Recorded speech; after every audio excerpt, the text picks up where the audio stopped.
Shalom. Hari ini kita akan renungkan surat Filipi pasal 1, teksnya ayat 12 sampai 30. Dan sudah dibagi 3 paragraf. Paragraf yang pertama ayat 12 sampai 19. Paulus bersukacita sekalipun dipenjarakan karena Kristus, sebab banyak orang memberitakan Kristus. Paragraf yang kedua ayat 20 sampai 26.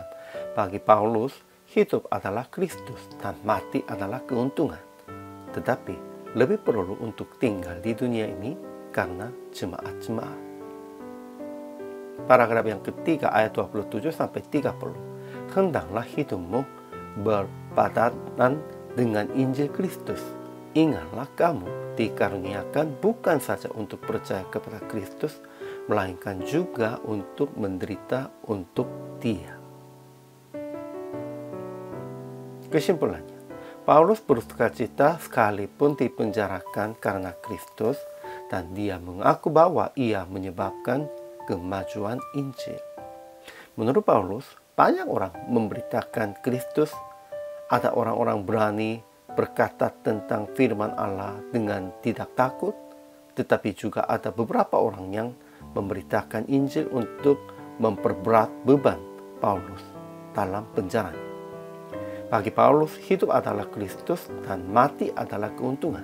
Tetapi masih lebih perlu untuk tinggal di dunia ini karena jemaat-jemaat. Kemudian Paulus nasihat kepada jemaat Filipi akan hendak berpadanan dengan Injil Kristus.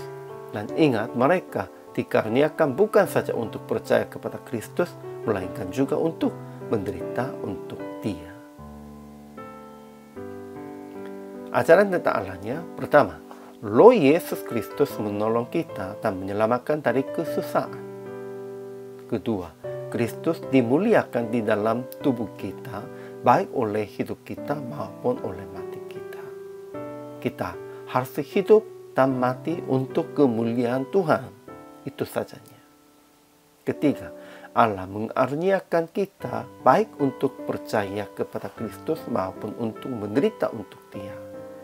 Artinya, kita sudah dapat karunia-Nya. Dengan ini percaya Yesus, namun juga harus menanggung penderitaan juga.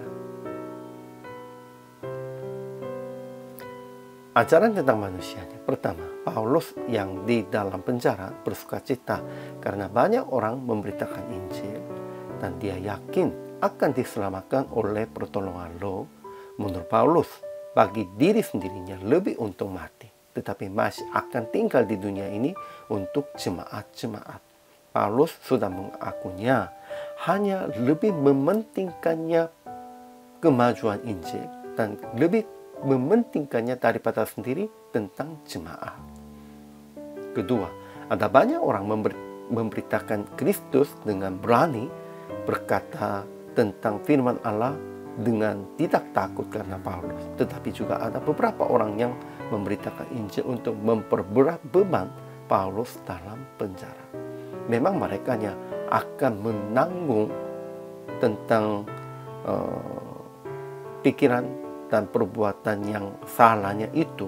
Tetapi pentingnya apa ya? Memberitakan Injil itu akan berhasil. Ketiga, Paulus nasihat kepada jemaat Filipi akan hendak berpadanan dengan Injil Kristus. Dan ingat, mereka dikaruniakan bukan saja untuk percaya kepada Kristus, melainkan juga untuk menderita untuk Dia. Sehingga aplikasi hari ini, pertama, bersukacita tentang kemajuan Injil. Dan usahalah supaya banyak orang mengikutinya penginjilan. Lebih usahakan untuk ini. Kedua, janganlah takut dalam penderitaan. Percayalah bahwa Roh Kristus akan menolong dan menyelamatkan Anda dari kesusahan. Sehingga semangat dan tahan, kalau begitu Tuhan pasti akan menyelamatkan.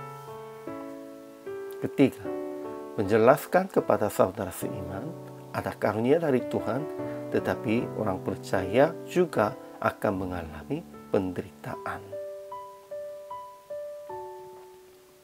Jadi praktek hari ini memotivasikan sesama dan jemaat dengan cerita Rasul Paulus supaya mereka maju untuk memberitakan Injil dan menyemangatkan mereka dengan nama Yesus.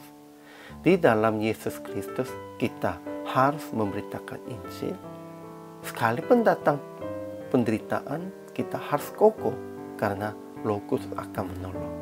Dan kita harus hidup lebih fokuskan, lebih pusatkan penginjilan dan menolong orang-orang lain, menolong jemaat-jemaat. Inilah tanggung jawab orang percaya dan hamba Tuhan. Hari ini juga selama melayani, Tuhan Yesus memberkati.